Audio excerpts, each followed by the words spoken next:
You have been a full-throated and emotional critic of the administration's response. He visited the region over the weekend. He's tripled the resources. Has the administration done enough in your view? And obviously you heard Colin Powell's remarks over the weekend. Should the military kick this thing over? Well, first of all, I say this: the president's administration is doing better.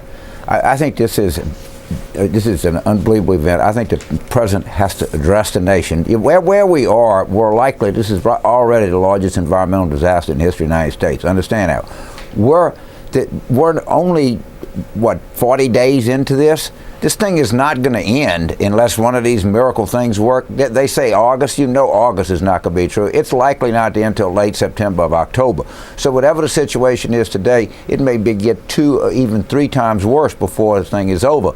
And the president needs to explain to the country what's happening out there in the Gulf, why this area is so vital to the United States, and what he's doing to deal with this. This is literally a war that the United States is in. There's foreign substances that are invading our coastline, and it's not just Louisiana. It could be all over the Gulf Coast. We don't know, and it gets bigger every day. James, the president says this is as enraging as it is heartbreaking. Congressman Markey is calling this an environmental crime. Is there enough outrage? Is the press conference not enough for you? Well, president outrage from the president is one thing, but what it is that understanding that his legacy depends on what happens in the northern Gulf of Mexico. Basically, literally, Gulf of Mexico depends on what happens. And people say he ought to come down, he ought to moat more, make more trips. I don't know about that, but I do know for too long they were taking BP's word for everything, which turned out to be wrong at every juncture. I do know this: every piece of information that we have gotten as to the size of this or things that were going to work, none of it's turned out true. It's all turned out on the worst side.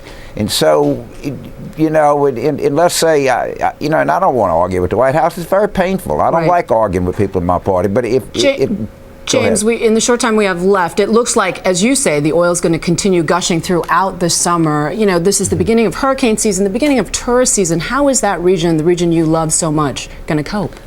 Well, first of all, in New Orleans, let's be very candid. There's no effect in New Orleans. There's no reason for anybody not to be coming here. There's every reason for people to be coming here.